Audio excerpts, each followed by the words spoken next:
Tekstas, kurį naudojame šioms pamokoms, yra Jono Evangelijos 13 skyrius 34 ir 35 eilutės. Jėzus kalba ir sako, aš jums duodu naują įsakymą. Kiekvienas pasakykite, naują įsakymą. Naują įsakymą Jėzus pasakė, duodu jums. Koks tas naujas įsakymas? Kad jūs vienas kitą mylėtumėte, kaip aš jūs pamilau, kad ir jūs mylėtumėte vienas kitą. Iš to visi žmonės pažins, kad esate mano mokiniai. Kaip jie galės pažinti, kad čia Jėzaus mokiniai? Jei jie turės meilės vienas kitam. Aš pakartosiu, kad mes kalbame apie naują įstatymą, apie naujosios sandoros naują įstatymą. Naujas įstatymas numatytas, kad užimtų senųjų 10 įsakymų vietą. Jėzus įvykdė senąją sandorą ir įtvirtino naują sandorą savo krauju. Aš suprantu, kad kai aš tai kalbu, nes kalbu tai jau seniai, žmonės pradeda sakyti, tai ką tu turiu omeny, kad nebereikia laikytis 10 Dievo įsakymų, matai, tu vaikštai meilėje, tu nelaužysi nė vieno įsakymo, kuris buvo duotas pažaboti nuodėmę. Jei aš tave myliu, aš nevoksiu nei iš tavęs, nei iš nieko kito. Jei aš myliu, vaikštau meilę, tai melagingai neliudysiu prieš nieką.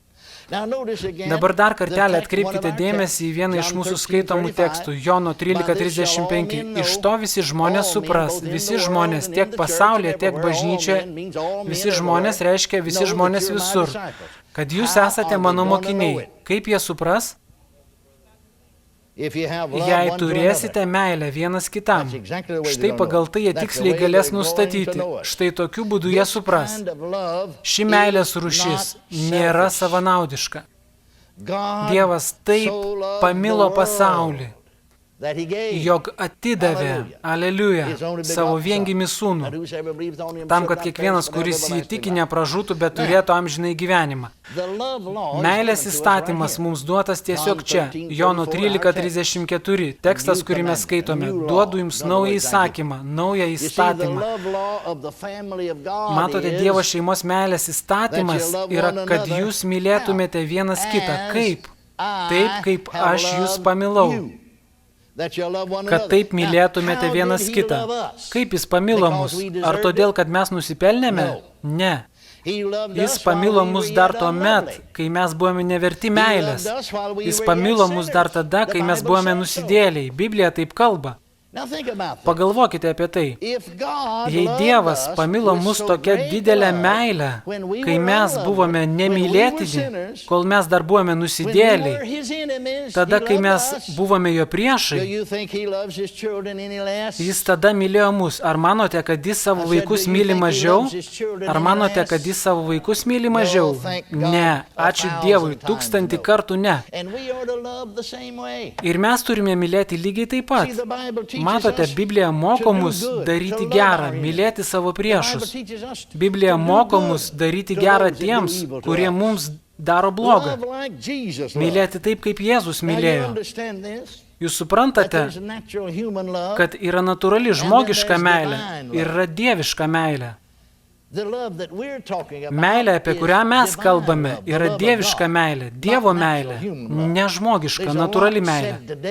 Šiandien daug kalbama apie įprastą žmogišką meilę, bet draugai, tokios meilės kaip dieviška meilė niekur nėra pasaulyje. Natūrali meilė, žmogiška meilė yra savanaudiška. Girdėjau, kaip žmonės sakė, mamos meilė yra gimininga dieviškai meiliai. Ir aš taip mąsčiau vienu metu. Bet gyvendamas ir stebėdamas atradau, kad taip nėra. Kaip dažnai būna mamos meilė, taip pat yra savanaudiška, natūrali, žmogiška ir savanaudiška. Amen? Mano vaikelis, mano vaikai, žinoma jie tavo, bet kai jie užauga, tu turėtum turėti pakankamai supratimo, kad juos paleistum. Aš pamenu vieną bažnyčią, kurioje vedžiau susirinkimus prieš keletą metų. Brangi moteriškė, prie manęs verkdame, jis sakė, aš myliu savo vaikus, Aš juos myliu, aš noriu, kad jūs melstumėtės už juos. Aš juos užauginau šioje visos Evangelijos bažnyčioje, toje, kur aš vedžiau susirinkimus, jis sakė.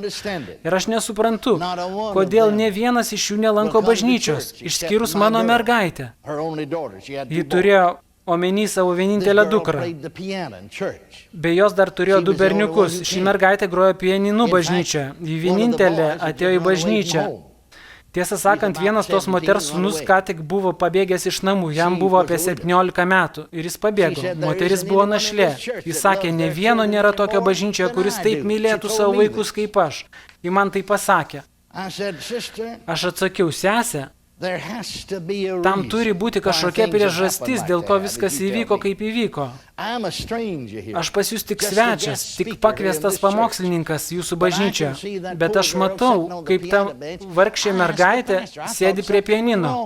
Aš paklausiau pastorius, nes galvojau, kad jai kažkas blogai. Jei pažvelgiu į ją, ji panarina galvą, elgėsi keistai, bet tik kvalifikuota atlikėja, tame mieste buvo universitetas ir mergina įgijo 2 ar 3 muzikos universitetinius laipsnius tame universitete. Ji buvo labai talentinga pianistė, bet tu pažvelgi ją ir ji nusisuka, panarina galvą, elgėsi keistai. Ir aš paklausiau pastorius, kas vyksta, ar jai kas nors blogai? Jis pasakė apie merginos pasiekimus, o vėliau pridūrė, todėl aš žinojau tai, kai jos mama atėjo. Ta mergina nė karto nebuvo išėjusi vakare iš namų per visą savo gyvenimą. Jos mama niekada neišleido jos iš akių. Ji niekada neturėjo vaikino, o dabar jai buvo apie 28-30 metų. Niekada neturėjo draugo, draugės, niekada neturėjo jokių draugų. Jos mama visą laiką laikė ją pašonėje, kaip pas mus Teksaso valstijoje sakoma, po savo lietpalčio skvernų. Jos niekada neišleido pas draugės nakvoti ir negalėdavo pasikviesti draugų. Dėl to jos asmenybė iškreipta. Ji nežino, kaip reikia elgtis viešumoje. Nesvarbu, kad baigė mokyklą ir universitetą. Tau reikia bendrauti su kitais tavo amžiaus jaunuoliais. Taigi moteriškė pasakė, aš noriu, kad pasimelstumėt už mane. Aš paklausiau, dėl ko? Kad mano berniukas 16-17 metų sugrįžtų namo. Aš atsakiau, aš nesimelsiu. Ačiū Dievui, kad jis pabėgo. Aš tai pasakiau jai. Aš pasakiau, ačiū Dievui, kad jo nebėra. Ir šita mergaitė turėtų įgyti pakankamai supratimo ir išeiti iš namų taip pat. Bet aš myliu juos. Taip, aš atsakiau, bet tai žmogiška, savanaudiška meilė. Savanaudiška. Jūsų širdis suinteresuota jūsų gerovę, o ne vaikų. Aš žinau, kad tai sunku. Aš žinau, kai būna sunku, kai kalba eina apie vaikus. Kai būna sunku, kai vaikai palieka, mums būna sunku. Nenoriu pasirodyti sentimentalus, bet norisi verkti. Amen, amen. Tai tiesa, tai sunku, bet mano širdis suinteresuota jų gerovę. Aš žinau, kad anksčiau ar vėliau jie turės išeiti. Jie turi savo tarnavimą, jie turi ugdyti savo tarnavimą, statyti savo tarnavimą. Jiems reikia daryti tai, kad Dievas jiems liepia. Negali būti visą laiką įsikibęs tėčio skverno. Ar jūs dalyvaujat? Matote, natūrali žmogiška meilė, o mes esame natūralūs, iš fizinio požiūrio. Tu tai gali suprasti, bet natūrali žmogiška meilė yra savanaudiška. Natūrali motinos meilė yra taip pat savanaudiška. Ta moteris taip pat mylėjo savo vaikus, bet natūralė, nedieviška meilė. Ji neturėjo širdies suinteresuotos vaikų gerovę. Jo širdis buvo suinteresuota jos pačios gerovę. Aš noriu, kad vaikai būtų su manimi. Ji norėjo išlaikyti vaikus pas save. Ar girdėjote, kad uošvės retai, kada turi problemų su žentais? Kartais turi, bet nedažnai. Dažniausiai problemos kyla tarp marčių ir anytų. Pamenate, aš jums pasakojau apie vieną pavyzdį, apie jauną porą, tarnautojus. Moteris pasakė, kai jūs pamokslaujate, aš net pradedu abejoti, ar esu išgelbėta. Supainiojot mane visai. Aš atsakiau, nėra čia ko painiotis. Kai aš atvykau, čia Dievo šviesa apšvietė, kokios bėdos. Jie atsakė, na jūs pacitavote rašto vietą iš 1 Jono laiško, kur sakoma, kad tas, kuris nekenčia savo brolio, yra žmogžudys. Ir joks žmogžudys neturi amžinojo gyvenimo savyje pasiliekančio. Ir šventoji dvasia paragino mane pamokslant pridurti. Čia kalbama ir apie anytas ir uošvius taip pat. Iš tiesų taip ir yra. Taigi aš paklausiu, tai kokios jūsų bėdos? Jie atsakė, aš nekenčiu savo anytos. Aš žinau, kad taip nėra, kad ji nekęstų. Nes jei nekenčia, ji žmogžudė ir tau reikia saugotis, kaip tu vartoji šitą žodį nekenčiu. Šio žodžio tavo žodynė neturėtų būti. Amen, amen. Bent jau ne ta prasme. Mes turime nekęsti nuodėmės be abejonės, amen. Tuomet ji pasakė, tai kągi man daryti? Aš jai atsakiau, tu turi elgtis taip, tarsi ją mylėtum, nes tu ją myli. Aš žinau, kad ta meilė yra jo širdyje. Jei reikėjo tą meilę iš širdies ištraukti ir parodyti, elkis taip, tarsi ją mylėtum, nes myli. Matote, meilė turi būti praktikuojama. Meilė yra iš širdies. Meilė apreiškiama žodžiu ir darbu. Amen. Taigi pasikvietė mane su žmona, taip pat ir savo Anytą ir jos dukterį po vakarinio susirinkimo pas save vakarienį. Ir aš jums pasakau apie jos mergaitę, kuris sirgo epilepsiją. Ir ji norėjo, kad mes už ją pasimelstumėm po kelių dienų. Ir viešpats pasakė, nesimelsk už tą mergaitę, nedėk ant jos rankų. Pasakyk mergaitės mamai. Senajame testamente aš pasakiau, laikykitės mano įsakymų ir aš pašalinsiu ligas iš jūsų tarpo ir tu pripildysi tau skirtą dienų skaičių. Perfrazuojant tą posakį Naujojo testamento kalbą, vaikščiok mano meilės įsakyme. Laikykis mano meilės nurodymų. Daryk tai, kas teisinga mano akise, tai reiškia vaikščiok meilėje. Viskas sutelpa šiame įsakyme, tau nebereikia rūpintis kitais. Ir aš patrauksiu ligas iš jūsų tarpo. Ir pasakyk mamai, mama, pasakyk šėtonui, aš vaikštau meilėje, patrauk ranką nuo mano vaiko. Aš dar nespėjau užbaigti sakinio, kai atsisuko į dukrą, kuriai buvo epilepsijos priepuolis, parodė pirštų ir tarė, šėtone, patrauk ranką nuo mano vaiko, aš vaikštau meilėje. Ir priepuolis iškart liovėsi, iš karto. Kai kurie žmonės gali pasakyti, aš nevaikščiau meilėje. Ji taip pat nevaikščiojo, bet ji įėjo į meilę. Kai įeini ją, pasilik joje. Jei išeini iš meilės, kiekvienas žingsnis už jos ribų yra nuodėmė. Jei išeini iš meilės, grįžk atgal ją kiek gali greičiau. Nelauk, kol nueisi į bažnyčią, gali pavėluoti. Tiesiog ten, kur esi, prašyk Dievo atleidimo ir grįžk į meilę. Ir jei reikia, prašyk kito žmogaus atleidimo. Ar išgirdote, ką pasakiau? Ir sugrįžk kuo greičiau į meilę, bet ji jau meilė, jau susitvarkė. Aš pamenu, po 4 metų mes apsilankėme pas jos namuose, po 5 metų mergaitė tada jau buvo 8 ir vaikelis buvo visiškai sveikas. Ir aš paklausiau mamos, ar jai buvo dar problemų. Ji pasakė, per tuos 5 metus buvo užėję keletas nedidelių simptomų ir aš paklausiau, ką tuomet darėte? Ji atsakė, o ne šėtone, nedaryk to. Aš vaikštau meilėje ir simptomai pasibaigdavo, išnykdavo. Tau taip pat tai veiks, kaip ir tai moteriškiai. Amen. Nes meilės įstatymas priklauso tau. Naujasis įstatymas yra meilės įstatymas. Naujosios sandoros įstatymas. Ar išgirdote mane? Šlovė Dievui. Aš taip pat jums pasakoju apie kitą Evangelijos tarną. Kažkas atvyko į miestą ir pastatė naują bažnyčią. Į mano miestą, kaip jis sakė. Matote, tai savanaudiška. Ne jo miestas, Dievo miestas. Amen. Aš jo klausiau, kiek pas jūs ateidavo į sekmadieninę mokyklą žmonių prieš tam žmogui pastatant bažnyčią? Na, užpernai vidutiniškai susirinkdavo 112, pernai 113 kūdikių, vaikų ir visų žmonių. Kiek laiko ta nauja bažnyčia stovi pietinėje miesto dalyje? 2 metus. Kiek vidutiniškai dabar pas jūs susirenka žmonių? 240, 260. O kiek pas juos renkasi? Na, man liūdna pasakyti, bet pas juos renkasi 260, 280 žmonių. Jie truputį lenkia mus. Tuomet abu jūs surenkate virš 500 žmonių. Tu turėtum virpėti iš džiaugsmo dėl to. Noriu, kad pasimelstum už mane. Aš turiu opą. Aš noriu atleisti tam žmogui, bet negaliu dėl to, kad jis atvyko į mano miestą. Negali melstis už tokį žmogų, kad pagytų nuo opos. Jo operavo. Aš jį vėl sutikau konferencijoje. Jis sakė, aš noriu, kad pasimelstum dėl mano opos. Jį vėl atsinaujina. Nėra reikalo melstis už jį, jis turi atsikratyti to neatlaidumo. Matote, jis turi vaikščioti meilėje prieš savo brolį. Jei tu esi neatlaidumo būsenoje, tu nevaikštai meilėje. Meilė atleidžia. Aš noriu pridėti. Meilė atleidžia ir pamiršta. Meilė atleidžia ir pamiršta. Nes Dievas yra meilė ir jis atleidžia ir pamiršta. Jis taip pasakė, ar ne? Aš pasakiau, jis taip pasakė, ar ne? Amen. Aš pasakiau amen. Šlovė Dievui. Matote, kai tas vyras atleido, aš žinau, kad jis tai padarė. Jo padingo. Šlovė Dievui. Per amžius. Aleliuja. Ačiū Dievui. Matote, priežastis, dėl kurios daugelis žmonių patenka į bėdą, yra ta, kad jie ne visada vaikšto meilėje ir atlaidume. Meilė ir atlaidumas eina koja kojon. Dievo meilė yra mūsų širdise, mūsų dvasiose. Maitinkime tą meilę. Leiskite pasikartoti. Praktikuokime tą meilę. Meilė vaisius ir ji augs ir mes galime išaukti iki tokio lygio, Aš dar nepasiekiau jo, bet stengiuosi pasiekti, kur Dievo žodis kalba apie tapimą tobulų meilėje. Aš dar nesutikau nei vieno, kuris būtų tai pasiekęs. Pats kartą ar du galvojau, kad jau pasiekiau meilės tobulumą, bet maždaug tuo metu kas nors nutikdavo taip, kad mano galva atsidurdavo ten, kur prieš kelias minutės stovėjo mano kojos. Ir aš tada suprasdavau, kad buvau žymiai toliau nuo to tobulumo nei galvojau. Amen. Dievas nori, kad mes augtume ir mes galime augti meilėje. Ir iš tiesų nėra augimo dvasioje be augimo meilėje. Biblija kalba, kaip aš jau minėjau, apie tapimą tobulų meilėje. Ačiū Dievui, kad dieviška meilė yra tobula, bet ne visada ištobulinama mumise. Štai ties ko mes turime dirbti. Dieviškos rūšies meilė nesuinteresuota. Ką aš galiu gauti? Įprasta meilė, savanaudiška, bet dieviška meilė nesavanaudiška.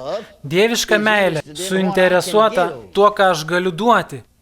Per daug savanaudžių yra, nors jie ir krikščionis. Jie leidžia natūraliam žmogui, kūnui ir natūraliam žmogiškam samprotavimui jiems vadovauti. Ką aš galiu gauti? Kas man bus iš to? Aš daugiau to nebepakelsiu. Aš su tuo nesitaikstysiu. Aš. Kalba vien tik apie save. Tokie dalykai sugriaus asmenybę, sugriaus tavo sveikatą. Tai taip pat veikia ir bažnyčiose.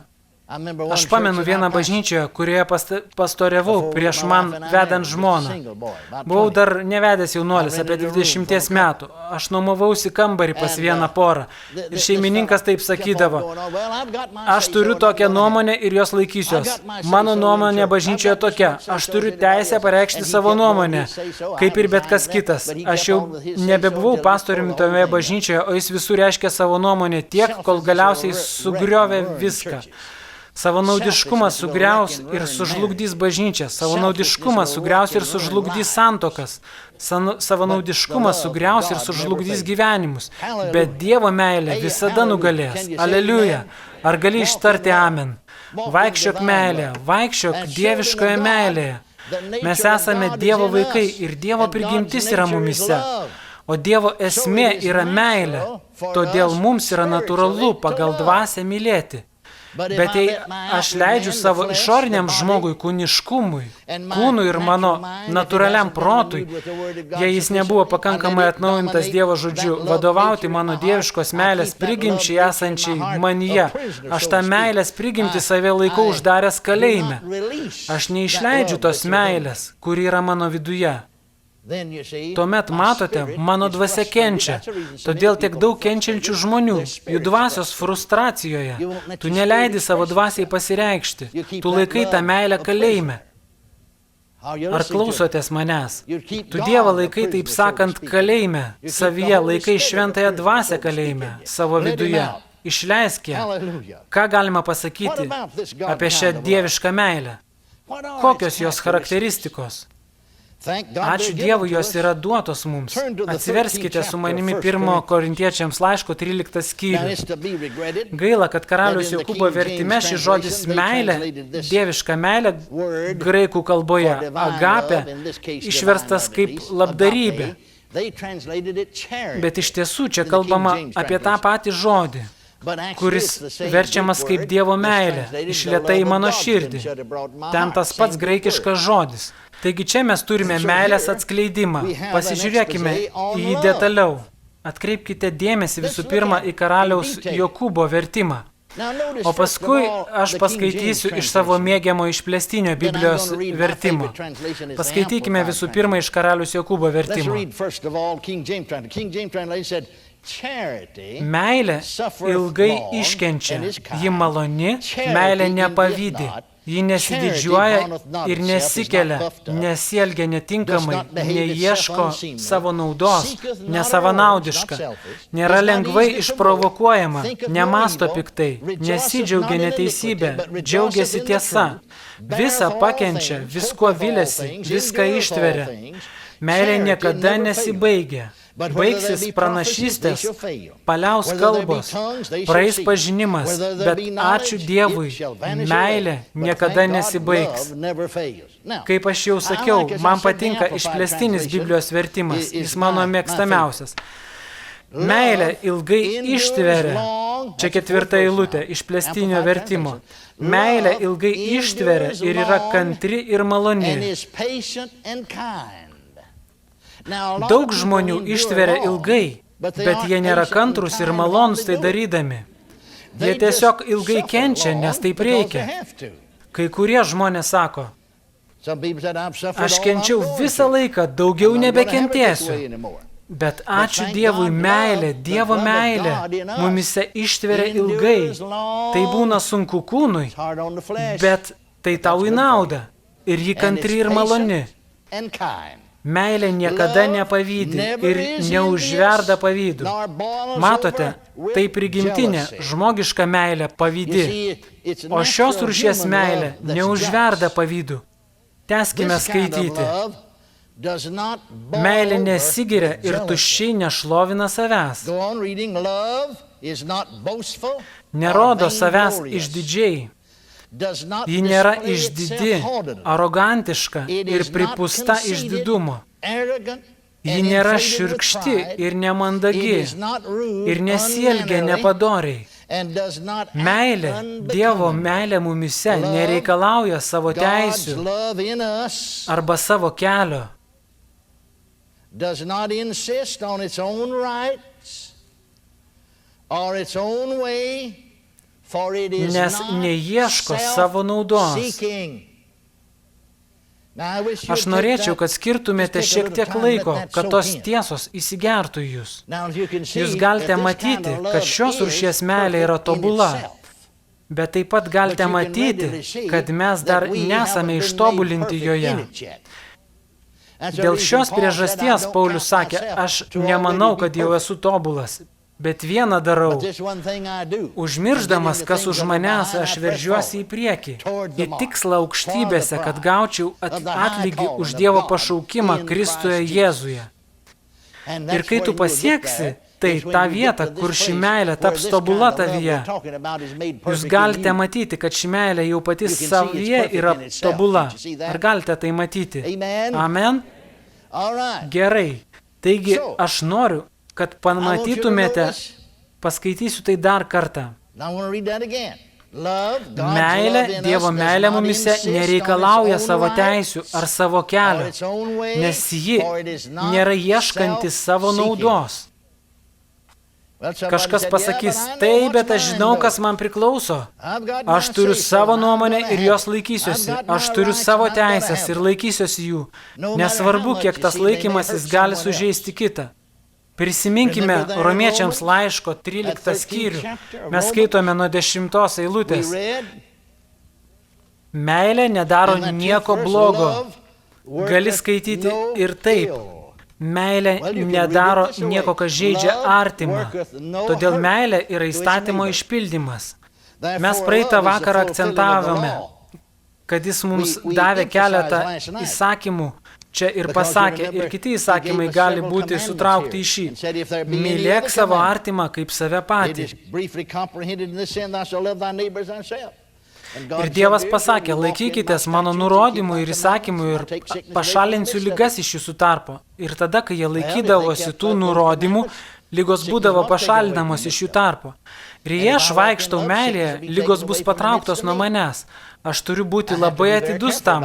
Šitam reikalui aš visada buvau labai dėmesingas per pastaruosius 50 kelis metus. Štai dėl to paskutinį kartą man skaudėjo galvą 1933 metų rugpjūtį. Po 54 metų nėra reikalo dabar įsigyti galvos skausmų. Per vėlu. Amen. Bet matote, daugelį kartų man žmonės sakydavo, netgi bičiuliai tarnautojai, aš tavo vietoje nesitaikstyčiau su tuo. Kai kurie man duodavo suprasti, kad tai mano charakterio silpnybė. Ne, tai mano charakterio stiprybė, Dievo meilė. Amen. Meilė nereikalauja savo teisių. Ar pastebėjote, kad čia taip pasakyta? Nes ji neieško savo naudos. Aš su žmona vieną kartą vedžiau susirinkimą. Pas tą tarnautoją, pas kurį tarnavome bažnyčioje, buvo 3 milijonieriai. Ir tada, broli, jei tu buvai milijonierius, tu buvai milijonierius. Amen. Ne taip kaip šiomis infliacijos dienomis. Aš kalbu apie 50-uosius metus. Aš kalbu apie daugiau nei prieš 30 metų. Jis manęs paklausė, nors aš jam to nesakiau, sužinojo iš kažko kito. Aš nesakiau pastoriui, kiek man reikia pinigų. Nenorėjau jam užkrauti naštos, kad nepradėtų galvoti, kad jis turi ją atsakyti. Bet jis man pasakė, aš sužinojau, tai iš to yra nuo kiek tau trūksta pinigų, nesirūpink. Dėl to mano bažnyčioje yra 3 milijonieriai ir jei jie nepadės, jis man pasakė, mes turime daug tūkstančių banke. Tais laikais tai buvo daug pinigų. Jie pasistatė naują bažnyčią, gražią bažnyčią. Man atrodo, jis sakė, kad jie turi grinais $285 000. Tai buvo dideli pinigai tuo metu. Ir mes tau sumokėsime iš to, jis pasakė. Ir jis nuėjo. Ir vienas iš jo vyrų turėjo pasistatęs naują motelį. Gražų. Vienas iš jo milijonierių. Gražų, didelį motelį. Ir jam gerai sekėsi verslas. Ir be to motelio turėjo dar ir kitų verslų. Jis vadovavo tą motelį. Ir mes turėjome tame motelėje kambarį, suprantamą už dyką, kol vedėme susirinkime. Bet tas pastorius nepadarė to, ką pažadėjo. Man trūko tam tikros sumos biudžetui ir jis man davė mažiau. Aš jiem nieko nesakiau. Aš pasakiau savo žmonai, mes turime tiek pinigų, kiek reikia paskolai sumokėti ir išsiuntėme tuos pinigus. Užpildėme perlaidą ir išsiuntėme. Ir mums reikėjo grįžti ilgą kelią iš Kalifornijos į Teksasą. Ir aš tuomet dar neturėjau kredito kortelės. Vėliau gavau Teksako kortelę. Turėjau kredito kortelę, galėjau užsipilti kuro, bet nežinau, kad galiu išsigryninti pinigų iš jos. Negalvojau apie tai. Mes turėjome tik tiek pinigų ir aš pasakiau savo žmonai. Nueisiu aš pas tą verslininką ir paprašysiu paskolinti jo pinigų. Jis buvo bažnyčios tarybos narys, kad turėtume pinigų namie. Ir aš žinau, kad jis noriai paskolintų man. Ir aš jau ėjau, bet sugrįžau. Mano žmona klausė ir aš atsakiau, ne, aš nepadariau to. Matote, aš negaliu daryti blogą tam pastoriui. Tas verslininkas pradėtų galvoti, kas čia dabar įvyko. Tai kokį mes pastorių turime? Matote, aš pasakiau, negaliu to daryti. Toks poelgis pažemintų pastorių jo akise. Negaliu taip elgtis, negaliu. Nes galiu grįždamas namo susirgti, o paskui turėčiau vėl grįžti į Kaliforniją, prašyti žmonių atleidimo, kad pagyčiau. Todėl negaliu to daryti. Negaliu to daryti. Taigi mano žmona suprato tai. Tuomet tas verslininkas pradėjo kažką įtarti, nes pats atėjo ir paklausė manęs, bet aš ir tada negalėjau jam pasakyti. Aš tiesiog stengiausi išsisukti, nes nenorėjau, kad pastorius būtų blogai pasirodęs jo akise. Toks tarnautojas ir taip pigus, tebūna jis palaimintas, bet aš nepridėsiu prie jo kritimo. Taigi mes važiavome visą kelią iš Kalifornijos, nes neturėjome pinigų apsistoti nakvynėje. Važiavome visą kelią iš Kalifornijos. Turėjome tik tiek pinigų, kad nusipirkome dešros, duonos ir kažkiek pieno. Niekur nestojame pavalgyti ir parvažiavome visą kelią. Taip mums nutiko ne vieną kartą, nes nenorėdavome pastoriams sukelti keblumų. Aš kartą čia Oklahomoje vedžiau susirinkimus vienam pastoriui. Tebūna jis palaimintas. Ir jei būčiau klausęs savo kūniškumą, būčiau nutraukęs tos tarnavimus viduryje savaitės. Bet tuomet žmonės būtų pradėję klausinėti, kas blogai su mūsų pastoriumi, dėl ko brolis Higgins išvažiavo savaitės vidury. Jie suprastų, kad kažkas blogai. Jis galėtų išėjęs dangstytis ir meluoti, bet aš tai mačiau ir nusprendžiau, kad turiu pasilikti bent savaitę. Ir kiek sugebėsiu, stengsiuosi, kad tas pastorius dėl manęs neatrodytų blogai. Matote, meilė iškęs neteisybę vietoj to, kad sukeltų žalą kitam. Nes aš tau pasakiau, tas žmogus vis viena kris, tas vargšas žmogus vis viena kris, bet aš neprisidėsiu prie jo kritimo. Tu paklausi, kas jam nutiko. Kai jam buvo 39, jis mirė nuo vėžio. Kai žmogus elgėsi taip, kaip jis elgėsi, su kitais elgėsi taip, kaip jis elgėsi, Jėzus kalbėjo, ką padarėte vienam iš šių mažiausių, man padarėte. Jei neteisi savęs, būsi nuteistas. Tai ne Dievo geriausia dalis tau, bet geriau nei nueiti į pragarą. Aš pastoriau beveik 12 metų. Aš buvau pastoriumi Rytų Teksaso valstijoje Antrojo pasaulinio karo metu. Aš gyvenau per 2 kvartalus šalia 80-ojo greitkelio. Seniai greitkeliai eidavo tiesiog per miesto vidurį tada, o už 5 kilometrų į vakarus nuo manęs buvo kita bažnyčia prie pat greitkelio, tos pačios visos Evangelijos denominacijos. O už 5 kilometrų į rytus stovėjo kita bažnyčia, tos pačios visos Evangelijos denominacijos taip pat buvo prie greitkelio, o per vidurį už 2 kvartalų nuo greitkelio buvo mano bažnyčia. Mano bažnyčioje buvo žmonių, kurie pravažiuodavo tą bažnyčią vakaruose, važiuodami į mano bažnyčią. O šalia manęs gyveno žmonės, kurie važiuodavo į vienas bažnyčias ir atvirkščiai, į rytus ar vakarus. Bet tiesiai prieš mano pastoriaus namus gyveno rytinės bažnyčios tarybos narys. Mano susirinkimai vykdavo ketvirtadienį vakarais, o pas juos trečiadieniais. Aš mokytojas, todėl jie ateidavo pasiklausyti. Jų pastorius buvo daugiau pamokslininkas nei mokytojas, todėl jis tiesiog pereidavo gatvę manęs pasiklausyti. O šalia to brolio už kampo gyveno moteris misionierė, tos bažnyčios sekmadieninės mokyklos mokytoja. Ir vadovavo taip pat moterų misijos grupiai. O visai šalia mano namų gyveno to brolio sekmadieninės mokyklos vadovas. O jo žmona buvo sekretorė ir sekmadieninės mokyklos iždo tvarkytoja.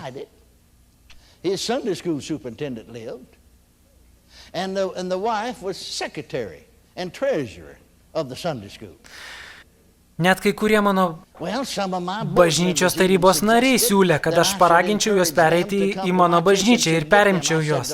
Aš pasakiau savo tarybos nariui, ne, aš ne avių vagis. Ne, ponė, jei jie nori aplankyti mus tarnavimų metu, prašom, bet aš nekišu pirštų prie kažkieno kito bažnyčios narių. Jūs suprantat, jei kažkas yra seniai mirusios bažnyčios narys, kur mokoma, kad kitos kalbos išvelnio, kad išgydymai nebevyksta, aš raginčiau juos palikti tokį bažnyčią, nebūtinai prisijungti prie manosios, bet eiti kur nors, kurie galėtų pažinti tiesą. Bet aš kalbu apie bičiulius krikščionius, tokios pat bažnyčios narius. Ne, ponė, aš nevoksiu niekieno avių. Ir ne tik tai, bet tas bažnyčios tarybos narys, gyvenantis kitapus gatvės, turėjo gerą darbą naftos kompanijoje. Tais laikais naftos verslas Teksaso valstijoje klestėjo ir jis man pasakė, broli Heigenai, mes pasitarėm su žmona ne dėl degalų, mums nėra taip toli važiuoti, bet jūsų bažnyčia visai šalia, mums reikėtų tik gatvę pereiti. Mes galvojame pakeisti bažnyčią ir pradėti lankyti jūsų bažnyčią. Aš jam pasakiau, ne, tavo vietoje aš to nedaryčiau.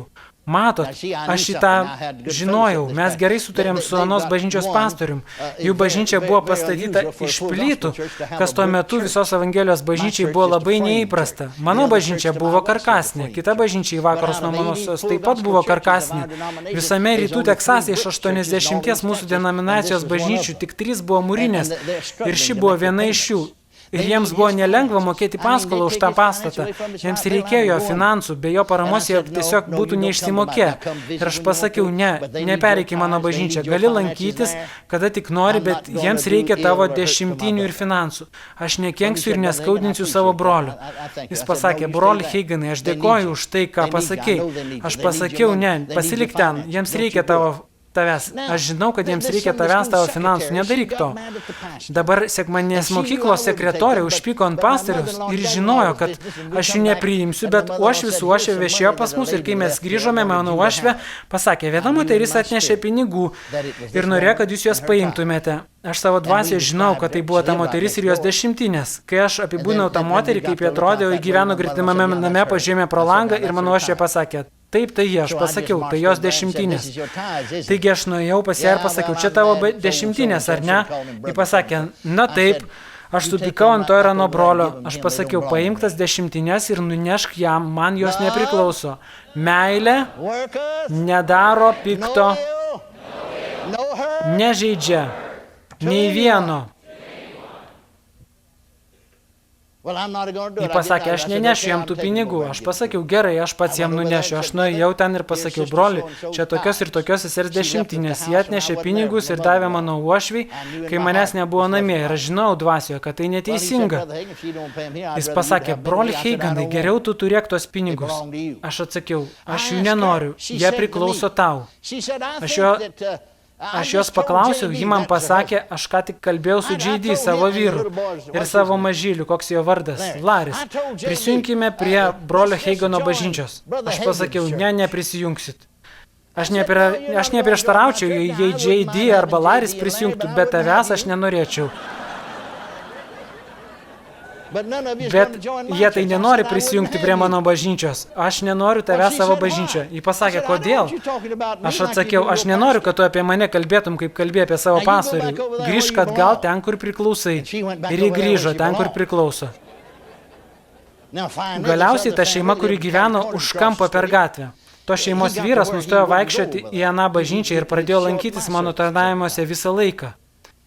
Aš negalėjau jo kontroliuoti, jis su manimi nesišnekėjo. Bet vieną dieną jis pasakė, broli Heiganai, aš su žmona, jo žmona ateidavo ketvirtadienio vakarais, nes kitus kartus eidavo į savo bažnyčią. Mes nusprendėme pakeisti bažnyčią, pereiti į tavo. Aš čia lankausi. Šiuo atveju aš pasijutau šiek tiek kitaip, nes šitą žinau. Taigi pasakiau, gerai, aš pasikalbėsiu su tavo pastoriumi. Jei mes nesutarsime ir jis nerekomenduos tavęs, mes jūsų nepriimsime. Aš pasikalbėsiu su juo. Jis pasakė, gerai, pasikalbėk su juo. Taigi aš pasikalbėjau su pastoriumi, pasakiau, ką jis man pasakė. Ir tas pastorius pasakė, broli Heiganai, man labai nesinori prarasti tos sesės. Prarasti ją taip, kaip dantį ar akį prarasti. Ji yra geriausia mano bažnyčios darbuotoja. Bet pasakė, dėl jos vyro naudos aš noriu, kad tu priimtum jos. Aš pakankamai gerai suprantu, kad ne visi gali sutarti ir aš jam nepatiku, o jis nepatinka man ir galiu jį suprasti. Aš jam nesakiau, kad aš puikiai suprantu, aš žinau, iš kur jis kilęs, daugiausia supratau iš apreiškimo savo dvasioje, bet per šventąją dvasią ir žinau, kad galiu jam padėti. Aš jam pasakiau, aš noriu, kad tu žinotum, aš jų nepriimsiu, nebent tu tai pasakysi. Aš primiktinai prašau, kad tu jas priimtum, pastorius pasakė. Aš tikiu, kad tu gali jam padėti. Ir dėl jo naudos. Matote, tas pastorius elgiasi iš meilės. Jis supranta, kad žmogui reikalinga pagalba. Jis tiki, kad aš galiu jam padėti. Aš nesakiau, bet žinau, kad galiu jam padėti. Ir ačiū Dievui, mes padėjome jam. Ačiū Dievui, padėjau. Mes išgelbėme tą žmogų. Matote, jei tas pastorius būtų dėl jo jautęsis blogai ir nebūtų primiktinai prašęs, aš nebūčiau tų žmonių priėjęs į savo bažnyčią. Aš ilgiausi meilę. Aš pasakiau, aš ilgiausi meilę. Nepriklausomai nuo to, ar kitas elgsis taip ar ne. Amen. Kodėl? Todėl, kad tai gali man kainuoti gyvybę. Aš noriu nugyventi visą man skirtą amžių žemėje. Jėzus negrįš anksčiau. Nugyventi be ligų ir negalių. Taip yra žymiai geriau būti sveikam negu sirgti. Dėl šios priežasties dažnai negali žmonių išgydyti, pamokslininkai turi tai žinoti, jūs turite pamokslauti tai savo bažnyčiose. Aš nepamokslauju to per evangelizacijas, tik kartais truputį, nes tai kitas rytis, ar klausotės manęs. Tai yra viena iš priežasčių, kodėl per 12 mano pastoracijos metų mes nepalaidojame nei vieno žmogaus, nes įskiepėjome tą žinią žmonėms. Tęskime toliau, skaitykite, žiūrėkite. Meilė nereikalauja savo teisių ar savo kelio, nes ji neieško savo naudos. Ji neieško savo naudos. Ši meilė nereikalauja savo teisių. Matote, mes niekada nepasieksime tikslo, jei nepradėsime tikėti Dievu ir meilę, nes Dievas yra meilė. Todėl mes tikime meilę. Tai geriausias kelias, tai tavo kelias, tęskime skaityti. Meilė neįžeidi arba neirzli, arba nesipiktinanti. Ji neveda jai padaryto blogio apskaitos. Ji nekreipia dėmesio į tai, kad teko iškęsti neteisybę. Ar pažįstate ką nors, kuris jau tapo tobulas meilėje? Haha, galite matyti, kad ši meilė tobula, ar ne? Bet ji dar netapo tobula mumise. Bet Dievas nori, kad ji taptų tobula. Aš sakau, Dievas nori, kad ji tokia taptų. Paskaitykime dar kartą. Čia išplėstinis vertimas. Meilė neįžeidi arba neirzli arba nesipiktinanti, neveda jai padaryto blogio apskaitos. Ji nekreipia dėmesio į tai, kad teko iškęsti neteisybę. Matote, štai čia yra meilės termometras. Čia yra meilės matuoklis. Lengva pasitikrinti, ar tu vaikštai meilėje. Kai skaičiuoji tau padarytą blogį, tu nevaikštai meilėje. Tol, kol tu vaikštai Dieve, būni pilnas dvasios ir leidi meilei dominuoti virš tavęs, tu neskaičiuoji tau padaryto blogio. Tai kaip aš jums pasakojau, per gyvenimo metus įvairūs dalykai nutikdavo man, taip kaip ir tau. Man sakydavo bičiuliai, tarnautojai ir net giminaičiai, tavo vietoje aš su tuo nesitaikstyčiau. Jie man sakydavo, kad tai mano charakterio silpnybė. Bičiuliai tarnautojai. Ne. Tai ne mano charakterio silpnybė, tai stiprybė, nes meilė niekada nepralaimi. No, it's not weakness, it's strength. Because love never fails. Daugelis sužlugo ir mirė anksčiau laiko, nes jie gyveno taip natūraliai, kad negalėjo pasinaudoti savo privilegijomis, jų kaip Dievo vaikų privilegijomis, dalykais, kuriems priklausė, nes buvo įnoringi, kariaujantis tarpusavyje, iki tol, kol tai paveikė juos ir jų kūnus. Meilė neskaičiuoja jai padaryto blogio. Pasakykite tai garsiai. Meilė neskaičiuoja jai padaryto blogio.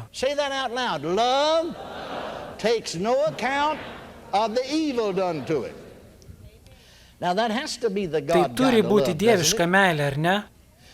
Nes matote, Biblija sako, kad mes buvome Dievo priešai ir Dievas neįskaitė mums padarytų blogybių jam.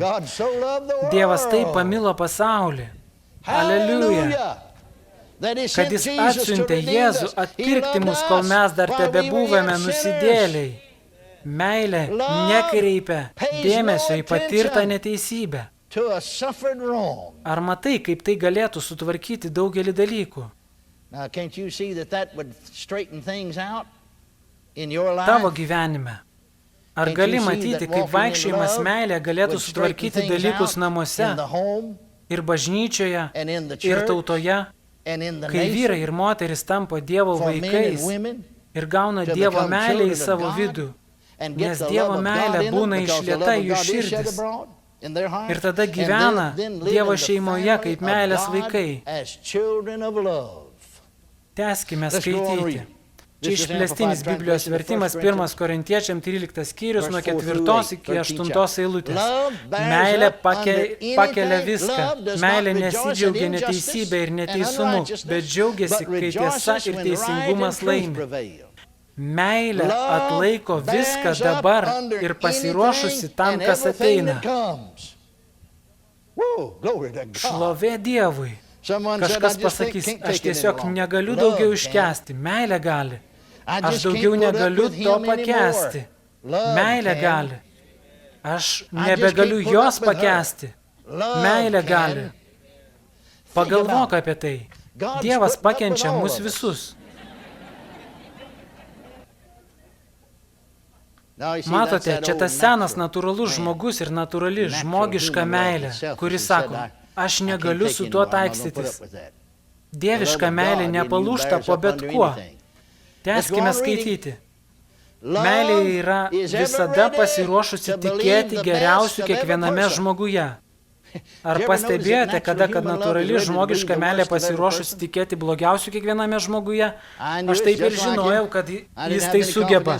Aš nepasitikėjau jo nuo pat pradžių. Ji pasiruošusi tikėti blogiausių apie savo vyrą. Natūraliai, žmogiška meilė. Visada pasiruošusi tikėti blogiausių apie savo žmoną. Visada pasiruošusi tikėti blogiausių apie savo vaikus. Bet ši dieviškos rūšies meilė yra visada pasiruošus tikėti geriausių kiekviename žmoguje, vyrų, žmona, brolių, seserimi, bažnyčia, vaikais, tikėti geriausių kiekviename žmoguje. Aleliuja. Jie apsuktų tavo kelią, apsuktų. Tau reikia išmokti vietoj to, kad lauktum blogiausių iš savo vaikų, tikėti geriausių, apsukti juos tikėjimu ir meilę. Viena moteris pasakė man, kai pamokslavau St. Louiso mieste visos Evangelijos žmonių bendrijos konferencijoje, broli Heiginai, aš noriu, kad pasimelstumėte už mane. Aš paklausiu, dėl ko? Aš noriu, kad pažadėtumėte man prieš tai, kai pasakysiu, kad melsitės kasdien už šį poreikį. Aš pasakiau, aš to nedarysiu, nes tikriausiai nemąstyčiau apie tai kasdien. Bet koks jūsų poreikis? Ji pasakė, aš našlė ir turiu 15,5 metų sūnų vienturtį, jo tėtis miręs. Aš nebuvau krikščionė ir jis neužaugo bažnyčioje, aš į bažnyčią atėjau irgi tik prieš kelis metus. Bet aš negaliu nieko jam padaryti, jis neina į bažnyčią, bastosi naktimis, kartais grįžta tik 3-4 ryto, o aš guliu negalėdama užmigti ir laukiu, kol suskambės skambutis ir praneš, kad jie areštavo, kad jis susidėjo su gauja ir taip toliau ir panašiai. Aš noriu, kad melstumėtės už jį. Ar pažadėsite man, kad melsitės už jį kiekvieną dieną? Aš pasakiau, aš už jį iš viso nesimelsiu. Ji paklausė, nesimelsit? Ne, aš atsakiau, nesimelsiu nei vienos maldos. Aš taip darau, kad atkreipčiau jos dėmesį. Amen. Kaip toje istorija apie berniuką, kuris kažkada gyveno. Jis nuėjo į senelio ūkį. Senelis išėjo kinkyti mulų, tais laikais ūkiai turėjo arklius ir mulus, paėmė įrankį ir davė mului per galvą. Berniukas paklausė, kodėl tai padarei? Senelis atsakė, tam, kad atkreipčiau jo dėmesį. Kartais tau reikia atkreipti žmonių dėmesį. Aš tai pasakiau, kad atkreipčiau jos dėmesį. Aš pasakiau, aš nesimelsiu už jį nė vienos maldos. Nesimelsi? Aš atsakiau, ne. Tai niekiek nepadėtų, niekiek. Tol, kol tu kabinėsiesi prie jo, tol, kol nerimausi dėl jo ir sakysi jam, nieko gero tu nepasieksi, užbaigsi kalėjime, internate. Jis pasakė, o iš kur tu žinai, kad aš taip dariau? Aš pasakiau, kad prisistatei taip, lyg būtum dariusi. Štai kaip aš tai sužinojau. Jis paklausė, tai kągi man daryti? Aš pasakiau, pasakysiu tau tiksliai, ką daryti. Ar tu darysi tai? Vietoj to, kad aš daryčiau tai kasdieną, ar tu tai darysi kasdien? Na, darysiu, jeigu tai nesunku. Visi ieško kažko tai lengvo. Aš pasakiau, tai lengva. Pasakiau, pirmas dalykas. Dabar jam 15,5 metų, daugiau niekad jam neužsimink apie Jėzų, Dievą ar Bibliją. Turbūt prieš kiekvieną valgymą tu bandėjai jam pamokslauti, ar ne? Jie atsakė taip. Aš pasakiau, užverk burną, neprašyk jo, kad eitų į bažnyčią, tiesiog palik į ramybėje. Tau reikėjo pradėti mokyti, kai jis buvo mažas, bet to nepadarei, nes pati dar nepažinojai Dievo. Bet atstok jo, atsikabink nuo jo ir nustok jį persekioti. Ir naktimis vietoj to, kad gulėtum besirūpindama, kada suskambės skambutis, sakyk, viešpatie, aš nežinau, kur jis yra, bet aš apgaubiu jį tikėjimu ir meilę.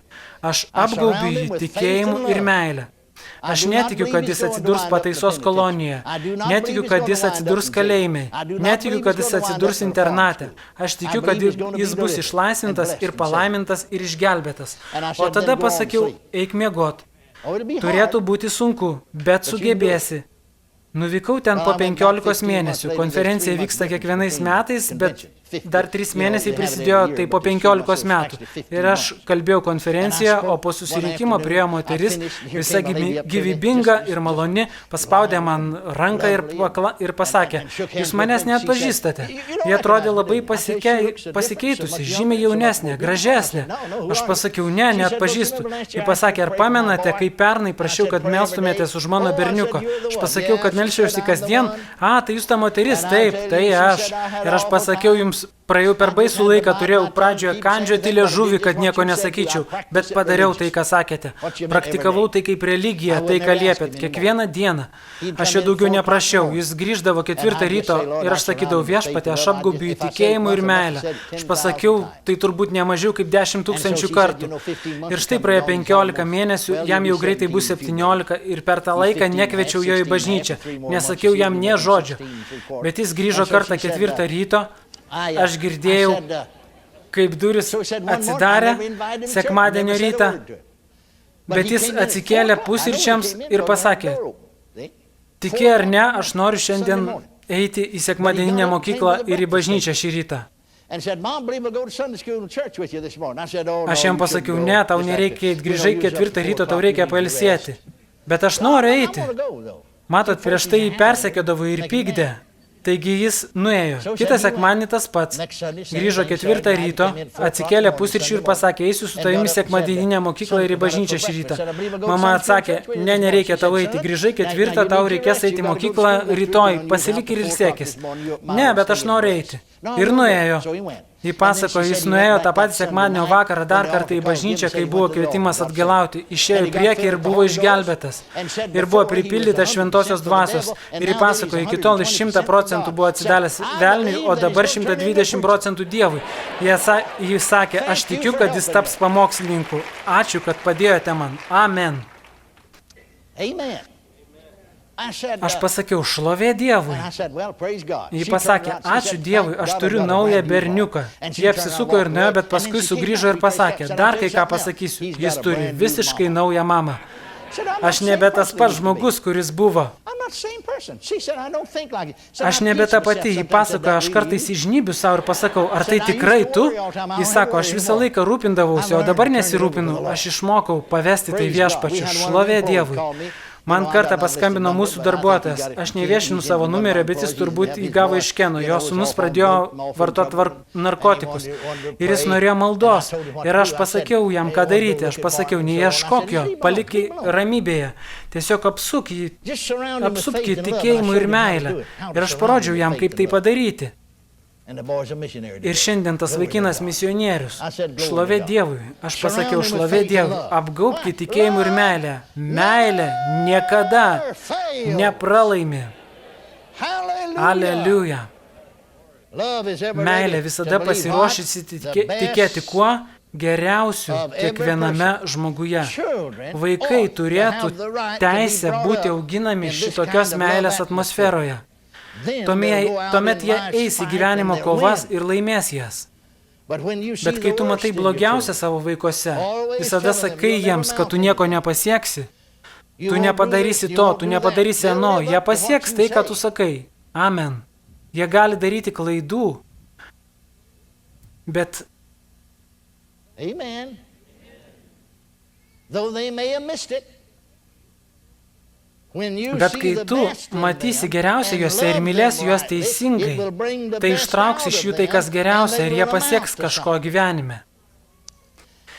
Kiekviena visos Evangelijos bažnyčia, kurią aš pastoriaudavau, pirmoji buvo bendruomenės bažnyčia, 85% jos narių buvo baptistai. Kiekviena visos Evangelijos bažnyčia, kurią pastoriavau, nors to pradžioje nesupratau, buvo problematiška bažnyčia.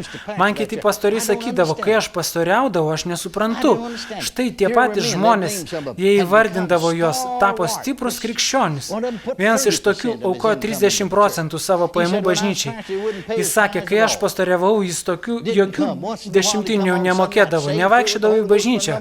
Kartais pasirodavo sekmadienio vakarą, nors buvo išgelbėtas ir pripildytas šventosios dvasios prieš daugelį metų. Paaukodavo kartais $1. Kaip jis sugebėjo tai pasikeisti ir tapti tokiu krikščionimi, aš nesuprantu. Aš pasakiau paprastą. Jo buvęs pastorius sakė, mes nepasirodome, kad parodytume jam savo žemę. Aš sukruvinau jo seną galvą. Aš pasakiau, štai čia tu ir prašoviai. Aš matydavau geriausia šiuose vyruose. Aš matydavau, nors jie ir klupdavo. Net kai jie nebuvo tokie, aš mačiau juos kaip stiprius krikščionius ir mes tokiais juos užauginome, kiekvieną iš jų. Ir tie kiti pastoriai sakydavo man, aš negaliu to suprasti, aš to nematau, kaip tu tai padarei. Jie būdavo labiausiai neištikimi žmonės. Žmonių vaikai dažnai būna išklydę iš kelio. Jie būna neištikimi, bet matyk juose geriausia, kalbėk, tarsi jie būtų geriausi ir jie pakils iki to lygio. Aš taip ir dariau. Aš mačiau tos žmonės kaip lyderius, mačiau geriausiuose ir jie pakilo į tą lygį. Šlovė Dievui, nes apgaubdavau juos tikėjimu ir meilę. Ar pagaunate, ką aš jums sakau? Aleliuja. Šlovė Dievui per amžius. Tęskime dar vienas žingsnelis ir baigsime. Klausykite, meilės, viltis, čia išplėsnis vertimas, neblėsta jokiose aplinkybėse ir ji ištveria viską nesusilpdama. Meilė niekada nepralaimi, neišblėsta, nepasensta ir nesibaigia. Matai, jei vaikštai meilėje, niekada nepralaimi, nes meilė niekada nepralaimi.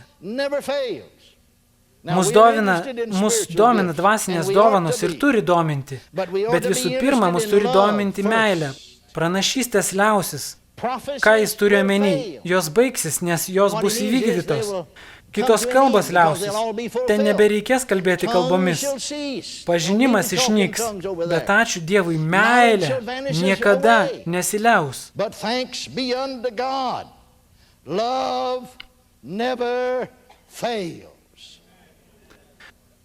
Taip, aš tikiu pranašystėmis ir pranašavimais, aš tikiu kalbomis, dėkoju Dievui už jas, bet tu gali pranašauti ir kalbėti kalbomis, nebūdamas meilėje ir tai tampa kaip žvangantis varis ir skambantis simbolai. Pamąstyk apie tai. Pranašaukime, kalbėkime kalbomis, turėkime pažinimą, bet turėkime meilę prie viso to. Statykime meilę į pirmą vietą. Nes mes esame meilės šeimoje. Susipažinkime su savo dangišku tėčiu, kuris yra meilės Dievas. Mes turime norėti mokytis ir norėti augti. Turime norėti augti meilėje. Mes turime norėti tapti tobuli meilėje. Aš dar nesu tapęs tobulas meilėje. Bet ar žinote, kad Biblija sako, kad mes galime tapti But did you tobulais know that the Bible says we can? ne aname pasaulyje, šitame. Aš tikiu, kad kai kurie iš mūsų taps tobuli. Nežinau, kaip jūs, bet aš surizikuosiu dėl to. Šlovė Dievui. Amen. Aš nesiliauju tik dėl to, kad dar nepasiekiau. Aš sieksiu to. Ačiū Dievui už jo meilę, ačiū Dievui už jo žodį. Aleliuja. Aš esu mylėtojas. Pasakyk tai garsiai. Aš esu mylėtojas. Pakartok dar kartą. Aš esu mylėtojas. Dievo meilė buvo išlieta į mano širdį per šventąją dvasią. Aš leisiu tai meiliai vadovauti man, tam meilės saikui, dieviškos meilės, kuri yra manyje. Aš maitinsiu ją žodžiu, aš praktikuosiu ją, vaikščiodamas meilėje, vaikščiodamas dieviškoje meilėje, savo artimiesiems, broliams krikščionims, vyrui, žmonai, vaikams, tėvams, kiekvienam. Ir aš prisiminsiu, kad meilė nedaro jokio blogo, jokios skriaudos, ne vienam. Taigi aš galvosiu, prieš kalbėdamas, aš galvosiu, prieš elgdamasis. Ir aš klausiu savęs, kokias pasekmes šis poelgis turės tam konkrečiam žmogui. Ar jis sukels nuoskaudą, ar pasitarnaus blogam. Jei ne, to nedarysiu, nes meilė nedaro jokio pikto, ne vienam. Aš esu meilės vaikas, meilės Dievo. Aleliuja. Aleliuja. Atsistok ir šlovink jį, nes tu toks ir esi. Ačiū Viešpatie Jėzau, ačiū Viešpatie Jėzau. Šlovėja šventam vardui, šlovėja šventam vardui. Aleliuja. Ačiū Viešpatie Jėzau. Ačiū Viešpatie Jėzau.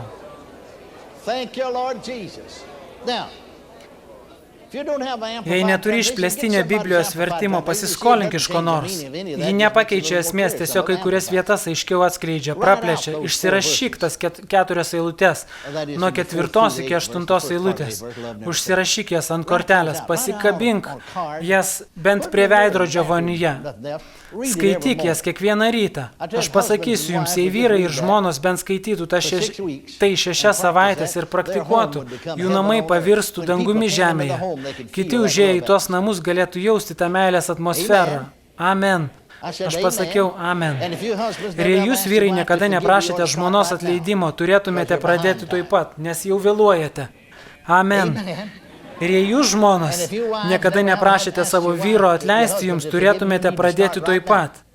Ir neleiskite tiems dalykams užpuliuoti ir pasilikti. Jie sugadins jums sveikatą, sugadins namus, sugriaus gyvenimą ir sugriaus vaikus. Amen. Nustok tuoj pat ir sakyk, brangusis, brangioji, aš per mažai su tavim kalbėjau, turėjau kalbėtis daugiau. Noriu, kad atleistų man. Amen. Amen. Amen. Matote, meilė nedaro blogo savo artimui. Aš pasakiau amen. Dabar pasakyk tai garsiai ir aš noriu, kad tavo širdis su tuo sutiktų. Užsimerk, pakelk rankas ir pasakyk, kažkas sako, kam užsimerkti, tai per daug religinga. Na, tai per daug kvaila tvirtinti tokius dalykus, todėl pamiršk tai. Jei neužsimerki, tavo protas klajoja, o aš noriu, kad tu susikoncentruotum į tai. O tu negali koncentruotis, kai žvalgaisi aplinkui. Noriu, kad užsimerktum, noriu, kad pasakytum pakankamai garsiai, kad tavo ausis išgirstų. Tokiu būdu tai pasieks tavo širdį ir dvasią. Užsimerk, pakelk vieną ranką ir pasakyk garsiai. Dieve, aš esu atgimęs iš Dievo. Ir Dievas yra meilė. Taigi aš esu gimęs iš I am a meilės. loved child. Aš esu meilės vaikas. Meilės Dievo vaikas. Aleliuja. I purpose Aš nusprendžiu in my širdyje heart to walk in vaikščioti love. meilėje, For love nes is the meilė fulfilling įstatymo of the law. išpildymas. And thou, Ir tu, dear brangus Lord, Dieve, hast said, Senajame testamente pasakei, walk in my statutes, vaikščiokite mano keep keliais, my commandments, laikykitės mano įsakymų, darykite, kas teisinga mano akise. I'll take Ir aš sickness away pašalinsiu from the ligas midst iš of jūsų them. tarpo. The number Ir of jūs your days pripildysite you'll savo fulfill. dienų skaičių. Paraphrasing Perfrazuojant that tai in į New Naujo Testament testamento language, kalbą, you walk in my jūs commandment vaikščiokite of love, mano meilės įsakyme, you walk in my vaikščiokite statute of mano love, meilės nurodyme, you darykite walk you do that which is right in my tai, kas sight, teisinga mano akise. which is to walk Tai in yra love, vaikščiokite meilėje, for love is nes the meilė yra fulfilling of the law. įstatymo įvykdymas. I Aš purpose nusprendžiu in my heart savo širdyje to walk in love, vaikščioti meilėje, nes meilė worketh no nedaro ill to jokio his neighbor. blogio savo artimui. Therefore, love Todėl meilė is the yra fulfilling of the law. įstatymo išpildymas. So I expect Todėl aš tikiuosi to live my full nugyventi length of visą time man numatytą gyvenimo ilgį out čia down žemėje, here in this earth be negalės, without sickness, be lygos. without disease. Hallelujah. And should Jesus Ir not jei come Jėzus nesugrįž before, anksčiau, I'll just aš fall tiesiog asleep užmigsiu in Jesus, Jėzuje, without be sickness, negalės, without be lygos, disease, nes for I'm a lover. aš esu mylėtojas. Hate, Neapykanta neturi vietos manyje. hate Neapykanta is not a part nėra of me. mano dalis. I Aš perėjau have iš passed mirties, from death, dvasinės mirties, spiritual death, hate neapykantos unto life, į gyvenimą, eternal life, amžiną gyvenimą, dievišką gyvenimą, love. meilę. Hallelujah. Aleliuja. I passed Aš from death perėjau unto iš life mirties į gyvenimą, because I love nes aš myliu the brethren. brolius. Hallelujah. Aleliuja. I am a lover. Aš esu I'm mylėtojas. not a hater. Aš ne tas, kuris nekenčia. Šlovė Dievui. Put your other hand up and thank Him. Pakelk ir kitą ranką ir dėkok jam už tai. Pagėdokime. Hallelujah. Aleliuja. Glory to God. Šlovė All Dievui. right.